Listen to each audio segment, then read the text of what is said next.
Hey, how's it going, everybody? Hopefully, you guys are managing this crazy time that we're living in through right now. I'm sure you heard that the governor has canceled school for the rest of the school year, so that's obviously a big change for a lot of our profession. Not too big a change for us, though. We're going to keep moving on the way we have been doing so far. You may notice that this is a little bit different video. I got some feedback that the Zoom video was not real great. It was kind of glitchy and hard to see, especially some of the graphs that I was doing. So I apologize for that, but I appreciate the feedback. So I'm going to try and go back to YouTube and see if that isn't a little bit better for you guys. So again, I welcome the feedback. Let me know if this is better or worse or what I could do to make it better for you. I'm trying to make this as easy a transition for you guys as I possibly can.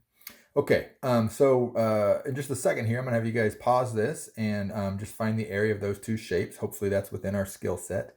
And also hopefully you guys can see the squares on the graph paper there. So go ahead and hit pause and just quickly find the area of those two shapes. Okay, so hopefully you had enough time to find the area of those. I'm gonna go ahead and zoom out, and then I'm going to also find the area of these shapes with us. And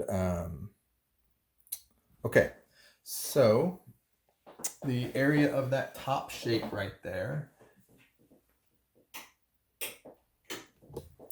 is a rectangle. And in fact, if we notice, it's a rectangle that has the same length sides. So that means it's a square. So this is area equals length times width. And then I count these and I see that I've got 1, 2, 3, 4, 5, 6, 7 for the base. And since it's a square, it's going to be the same. 1, 2, 3, 4, 5, 6, 7. So 7 times 7 for a total of 49. Hopefully that was not too dramatic for us. Has been a while since we've done a little bit of area stuff, but not too bad, I'm assuming. Okay, and then I'll find the area of this other shape here, and we see that's a triangle. And so the height, so I'm going to get the equation here. So the area of a triangle is 1/2 base times height. And so I see my base here, looks like it is 1, 2, 3, 4. So that's 1/2 of 4. And then the height is 1, 2, 3 for a total of 6. 4 times 3 is 12, and half of 12 is 6. So quick little review of finding area there. So area of a rectangle is base length times width, or base times height. Area of a triangle is 1/2 base times height. Okay, so we're going to talk a little bit about triangles here for a couple more minutes. So if I drew another triangle like this, and I'm going to do a little color coding here.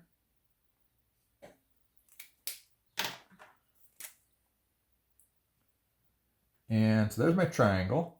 And so if I said that this side was the same as that, same length as that side, and if I said that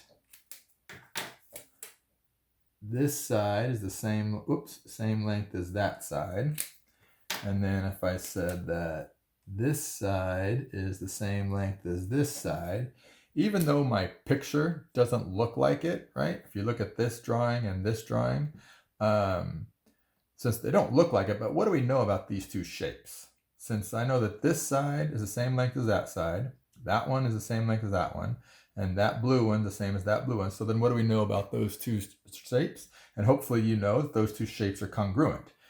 We never go by what the picture looks like if we have markings. So since I have markings, and clearly those sides are not mathematically the same size, but the markings tell me that they are the same length, therefore this is congruent to this. So that if I asked you what the area of this one is, the area of this one would be the same as the area of this one, so the area of this one is 6 as well. Okay, so quick little reminder there that when I'm drawing these, please don't,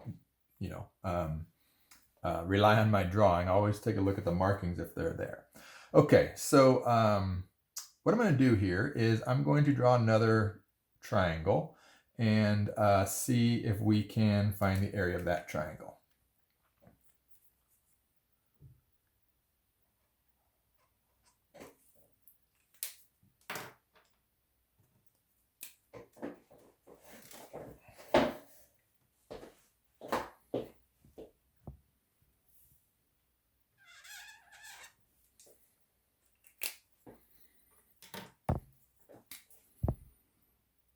And what you notice here is that I'm kind of trying to be somewhat precise about how I'm doing it using the graph, is that this side, 1, 2, 3, 4, is the same length as that one.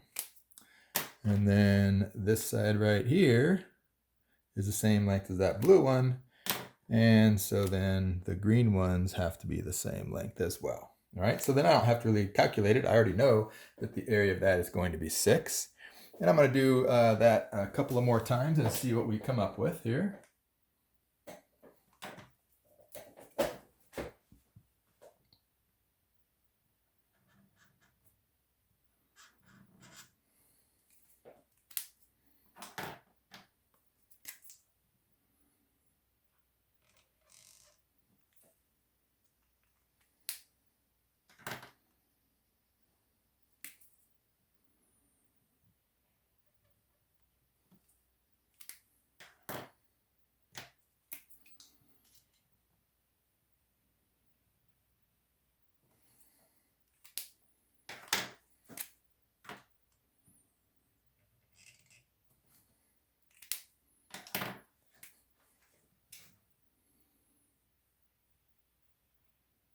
Okay, so clearly these are all going to be the same length sides, right?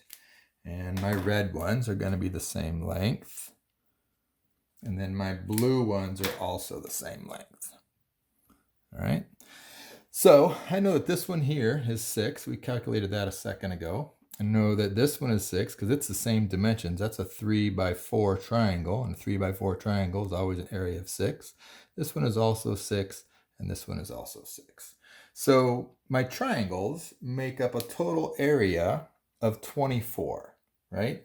So I have 4 groups or 4 areas of 6, which gives me a total area of 24 units for just the triangle part. Okay, now what you may have noticed, or maybe you didn't notice, is that I went crazy with the color coding today. There's definitely a lot of connections between my color. So obviously my triangles each have a red side in them, they each have a blue side in them, and they each have a green side in them, which is obvious. What's not so obvious but equally crazy on my color coding is that this side right here is made up of red and blue. And this side is made up of red and blue. That side is made up of red and blue. And that side is made up of red and blue. And what you might notice about the length of this side is when I add this red side to this blue side, it gives me the same length as this side right here. And I don't know if you can tell, I'll go ahead and zoom in, see if that makes it a little bit easier. But actually it's not easier, it's actually harder to tell that way. But that side, this color right here that I'm using, whoops, is actually purple. That's actually purple, if you can see that in the lid. So I went nuts with my color coding today, and I'm saying that my red side plus my blue side equals a purple side. My red side plus my blue side equals a purple side, right? So, so I now know then that the area of this purple one here is 49. And I know the area of each of these triangles is 6 for a total area of 25. My real question that I have is, what's the area of my green rectangle in the middle? Okay, so what's the area of the green rectangle? So we've done this before. We've done similar or irregular shapes, right? And when you have an irregular shape, you know this would be a big shape, and then we're subtracting out each corner here. So a big shape minus all these little corners here gives me my area. So if my big shape was 49, okay, and my 4 little shapes was 24,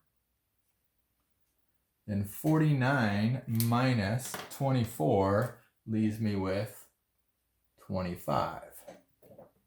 And so if this in here is 25, and I know that each one of these sides is the same length, right? So this green side is the same length as that green side, which is the same length as that green side and that one, then that means I could figure out how long this side is, because these sides are going to be for the square. Let me do it like this. Right? So we know already that the area of the green shape is 25.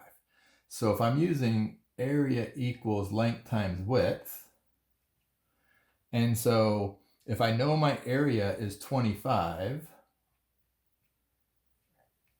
and I know that the length and the width are the same, right? Because this distance is the same as this one, then that means it could be equal to the length squared. And so if I wanted to find out how far the length was, what I would do is I would just take the square root of both sides.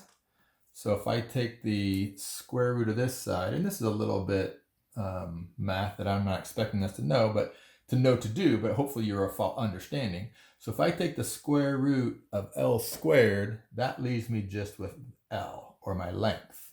And then the square root of 25 is equal to 5. Okay?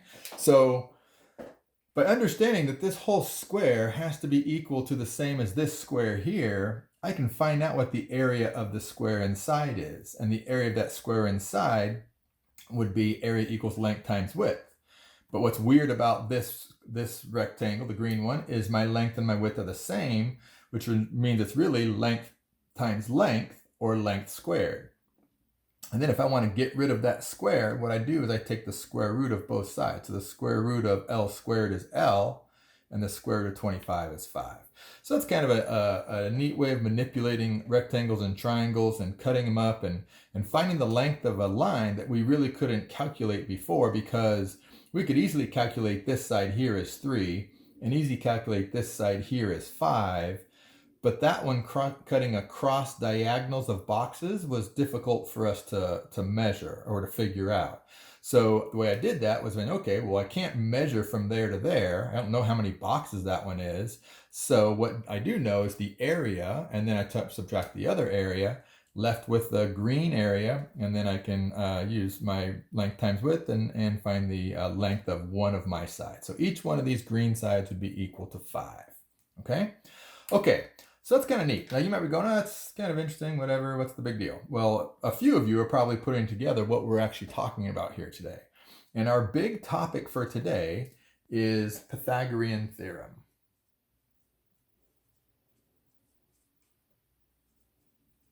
And Pythagorean theorem,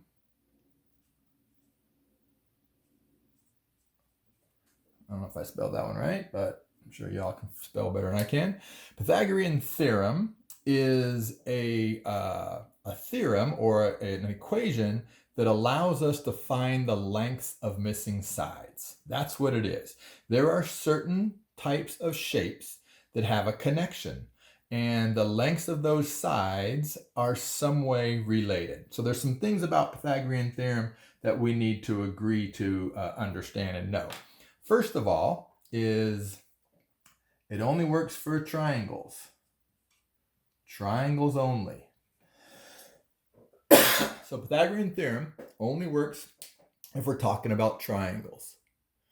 And it's not just all triangles. It has to be a special type of triangle. And those triangles are called right triangles. So this only works if we have right triangles. And that's why I started with a square up here and a square here. So I purposely made right triangles. If I do have right triangles, then there's a connection between each one of these lengths. So this length number 1 here, and this length number 2 here, and then this side over here. Okay, so these have some names, these parts of the triangle. So what do we know about these two sides right here of this triangle? Well, we know that these two sides of the triangle make up the right angle, right? And the two sides that make up the right angle we call the base of the triangle and the height of the triangle. Okay, so the base and the height of the triangle are the two sides that make up the right triangle. We also have another name for them, and this is the name that I like to use most. And the other name that we have for them are legs. So legs are the two sides that make up the right angle. Whoops, not legs. Sorry, my camera stand is right in the way. It's hard for me to write right here. I can move it up a little bit and write a little easier. Yeah. Okay, there we go. That's better. So the legs are the two sides that make the right angle. So here's my right angle, and I have leg 1 and leg 2. And that's actually what I use for the Pythagorean theorem. Is I use leg number 1 and I use leg number 2. And I think you guys probably use a little bit different notation, or at least most people have been taught a little bit different notation. And I'll explain why I like leg 1 and leg 2 more than what you guys are used to when we get there. Okay, so here we go. We've got leg 1 and leg 2. And then this side over here also has a special name. So the side that is opposite the right angle. Okay, so the side that does not make up the right angle, the side that's opposite the right angle, is called and many of you probably remember, hypotenuse. Okay, and I'm just going to put hypot in the middle there, and over here I'll try and write the word hypotenuse. How about I get close to spelling it correctly?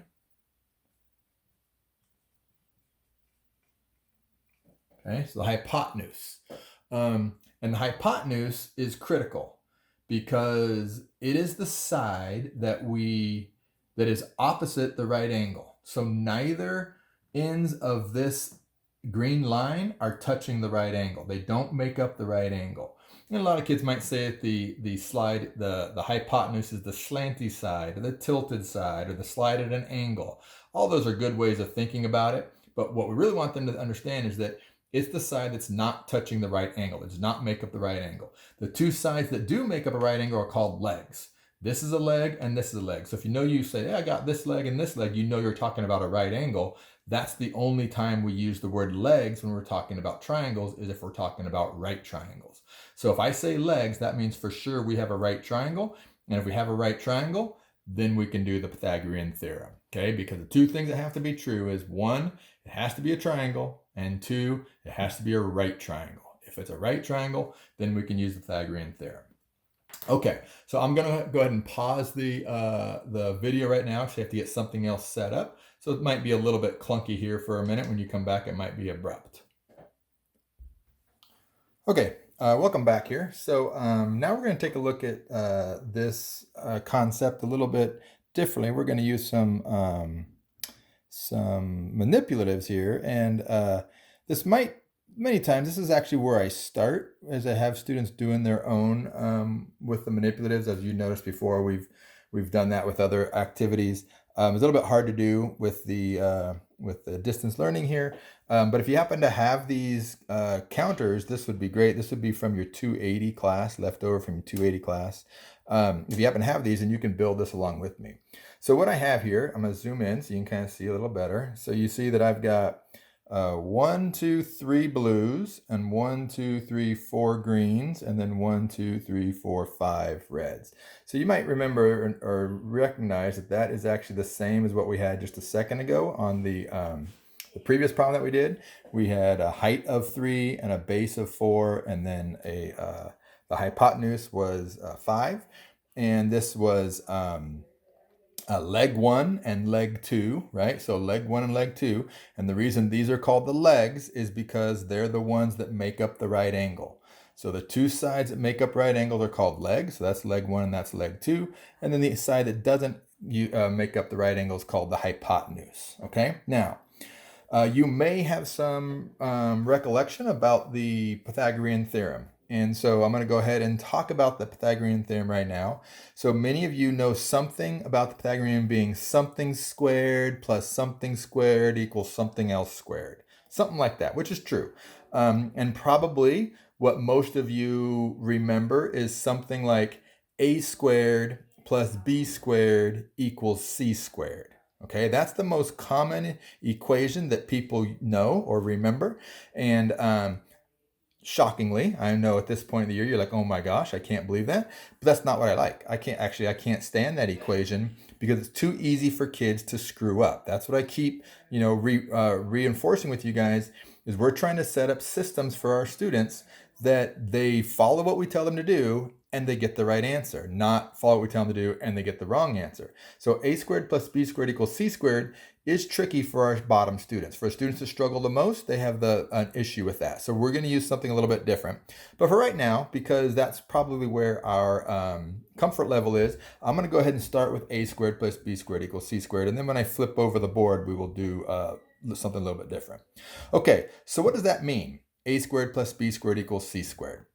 Well, what that means is I take the length of this leg, which is 3, and I'm going to square that leg. Okay, so if I take the length of that leg, 3, and square it, what do I get? Well, the length of that leg is 3, so if I were going to square that, that means that I would need to have another 2 rows of squares so that this now forms a square. That's actually why b or 3 to the second is called 3 squared, is because the shape it actually makes is a square. So there we go. So now I have a square here. So that's this length here, 3 squared.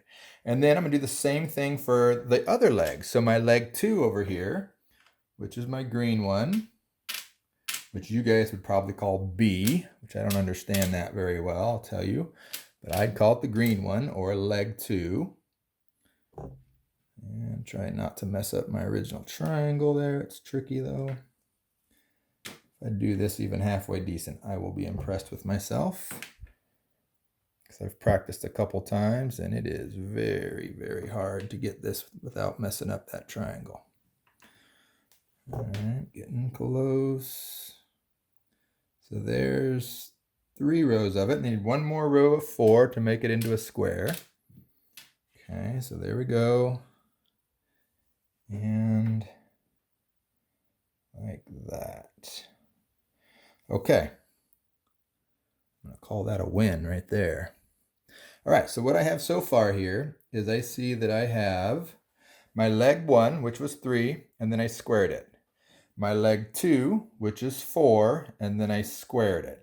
And what the Pythagorean theorem says is if you take leg 1 and square it, and leg 2 and square it, if you add these two together, it's going to equal the hypotenuse squared, or c squared. So I'm going to see what that would look like as a square here. Again, this is tricky to build.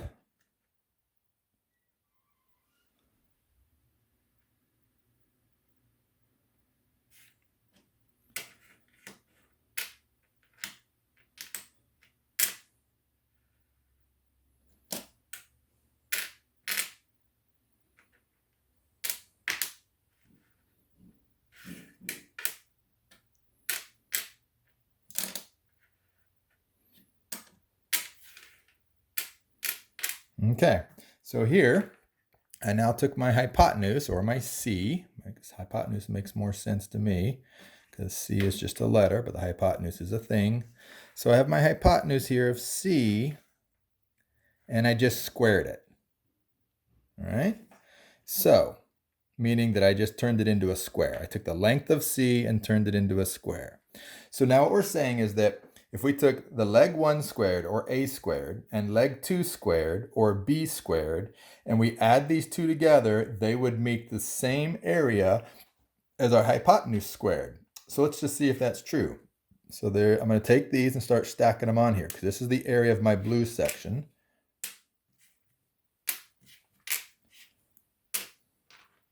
So there's 1 row of blue.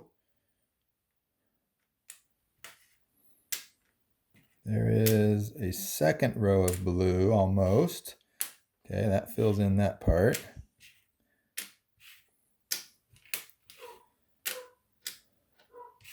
Okay, there's 3 rows filled in.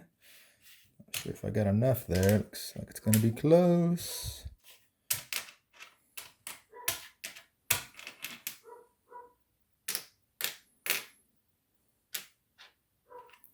And look at that. I've got exactly the right amount.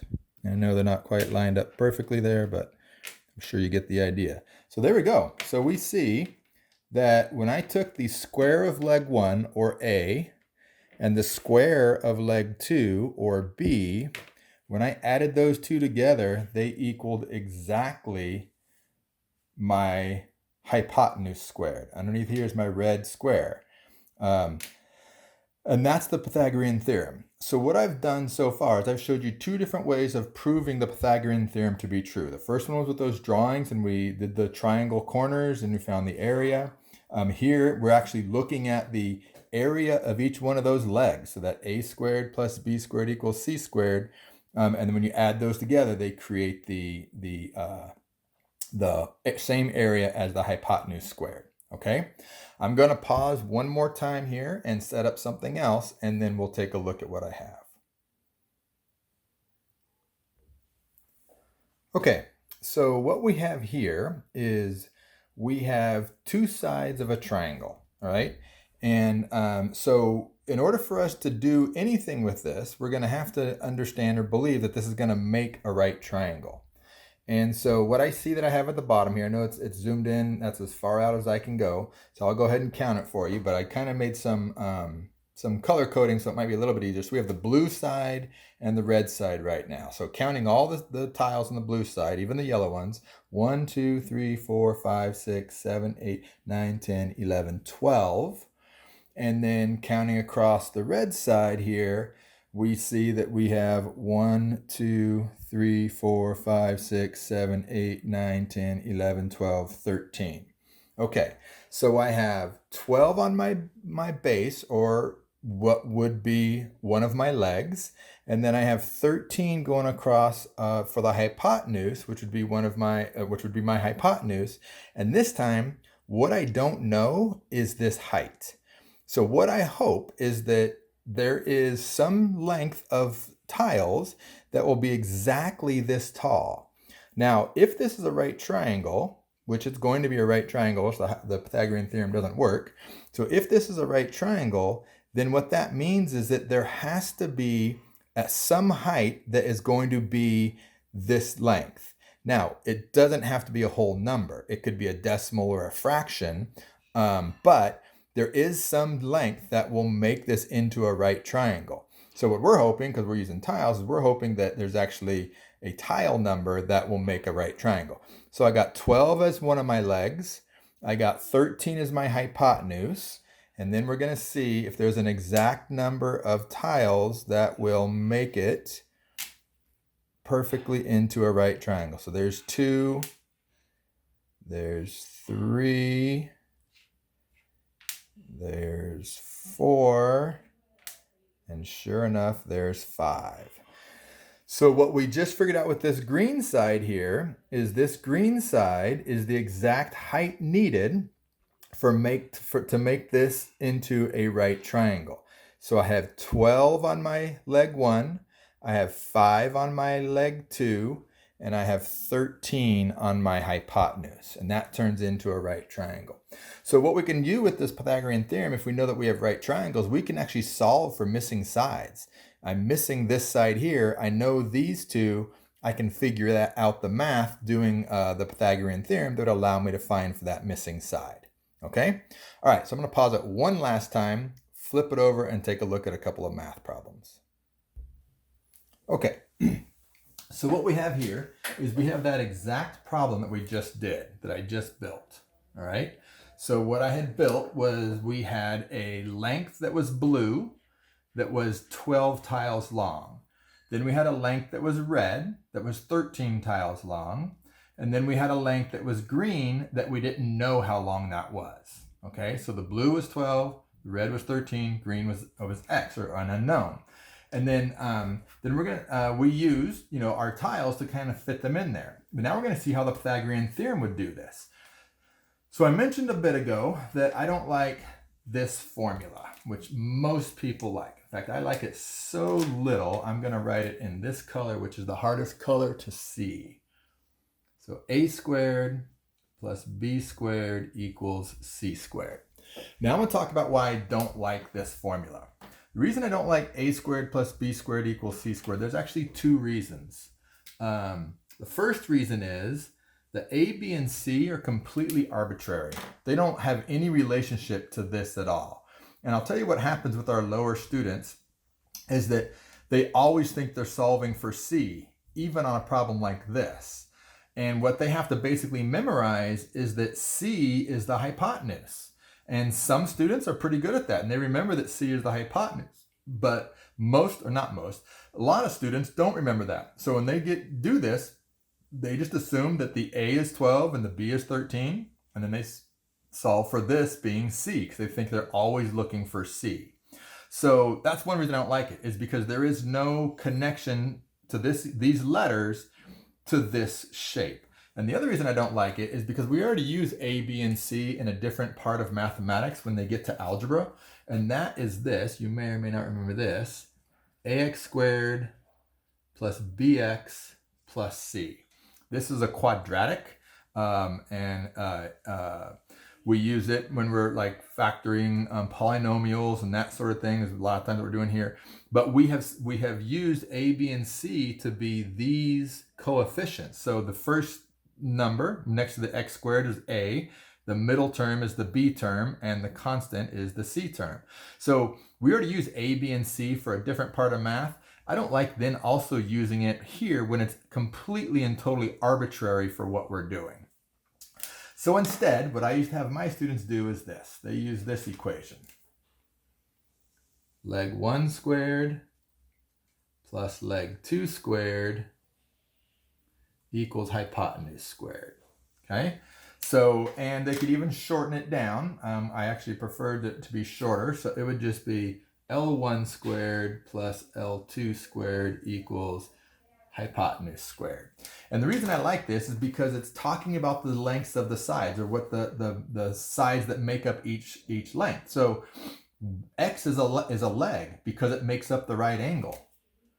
12 is a leg because it makes up the right angle. So we're reinforcing the terminology of what makes something a right angle are that the two legs make a right triangle, or should both make a right triangle, or two legs make a right angle. And the other side, the non-leg side, is always the hypotenuse. It's the weird one. It's the different one. So these two are kind of connected because that's making the right angle, that's making the right angle. They're both called legs. The one that has nothing to do with the right angle is called something else. Over here, this is A, B, and C. There's no connection to these sides whatsoever. And I promise you, if you continue or you choose to use A, B, and C for your Pythagorean theorem, instead of leg 1 squared plus leg 2 squared hypotenuse squared, I'm sure you will come across students who confuse this. They think that they're always solving for C, even on a problem like this. Where here, clearly, when we go in and plug these numbers in, we're going to be using what they are. So, what is the 12? Well, 12 is a leg. So I don't care which leg you tell me it is, but it's one of my legs. So if you want that to be leg 1, great. So 12 is leg 1 squared. And then what's leg 2? Well, you look and go, I don't know what leg 2 is because the legs make up the right angle. So I don't know what it is. So that's sweet. No problem. I'll put that in as x squared. And then what is 13? Or what's the 13? Well, the 13 is the hypotenuse squared. Okay, so just like that. Okay, so we got leg 1 squared plus leg 2 squared hypotenuse squared. At this point, we're just solving the problem. So 12 squared is 144. X squared is just x squared. Then 13 squared is 169. Okay, so now I got 144 plus x squared equals 169. So then I'm going to subtract 144 from both sides. That's the mathematics that I'm going to do to solve this problem. So then I have x squared equals, and then 169 minus 44 equals 25. And then my last step is that I need to get rid of that x squared. And the way I get rid of x squared, the opposite of squaring a number is taking the square root of a number. And if I do something to one side of my equation, I have to make sure I do it to the opposite side of the equation. So all this square root does here is it cancels out that square. It's the opposite of squaring a number. So then I'm left just with x, and then the square root of 25, of course, we knew was 5. And I believe if we think back to what it was, I needed 1, 2, 3, 4, 5 tiles to make that height. And we just calculated here that the height should be 5 tiles. Okay, so that is one example of how the Pythagorean theorem can be used to find the lengths of different sides. Pythagorean theorem is always used for finding lengths of sides. All right, the last thing I want to wrap up here with is this. And I'm going to do a drawing of what I built with the tiles, because a lot of people they want to explain this. They want to show it. The last way I showed it might be the easiest way. The first way with the cutting the corners is great too, but this I want to be able to show this one as well. So show the Pythagorean theorem. All right. So if we think what we did, what I would probably do is I would start with a 3, 4, 5 because that's the easiest one. So I'm going to have one of my sides be a length of 3. It's not there though. One of my sides be a length of 3. All right, so there's my length of 3.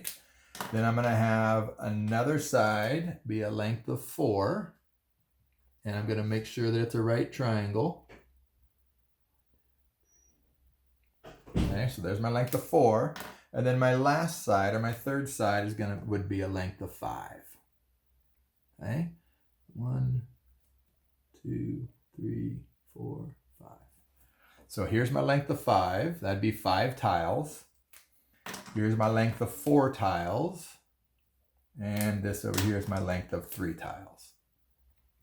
Now, what we did a second ago was after we had a 3 tiles here, 4 tiles here, and 5 tiles there, I'm going to go ahead and just draw those tiles in now.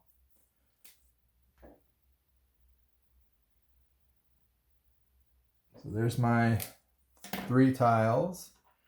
Here's my 4 tiles, and they're supposed to be squares. I apologize for that.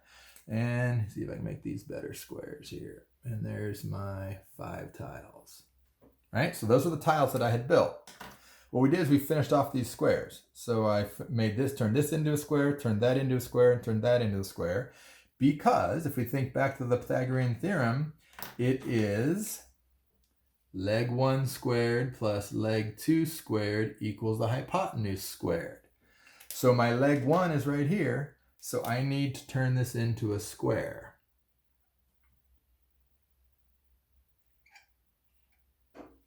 So there's my leg 1 squared, and here's my leg 2 squared. I need to now square this side.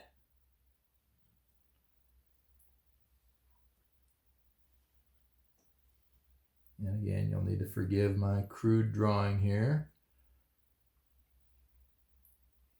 All right, so there's my leg 2 squared. I did too many. That's better. Okay, supposed to be a square, obviously. And then here's my leg 3 squared. I'm going to have to move this. I can see that. It's going to be too big.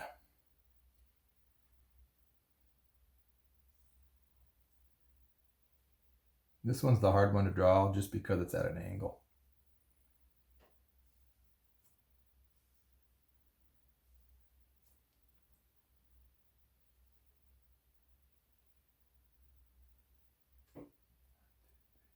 Okay, so there we go. So what I have drawn so far is my leg 1 squared. Here's my leg 1, I squared it. Here's my leg 2 and I squared it. And here's my leg 3, or my hypotenuse, and I squared it. Then what we did was we thought that each one of these, if I added this to this, it would be exactly the same area as that. So what I'm going to do now is I'm just going to say, okay, I've got 1, 2, 3, 4, 5, 6, 7, 8, 9 blue ones. 1, 2, 3, 4, 5, 6, 7, 8, 9 blue ones. And then I know that I have 1, 2, 3, 4,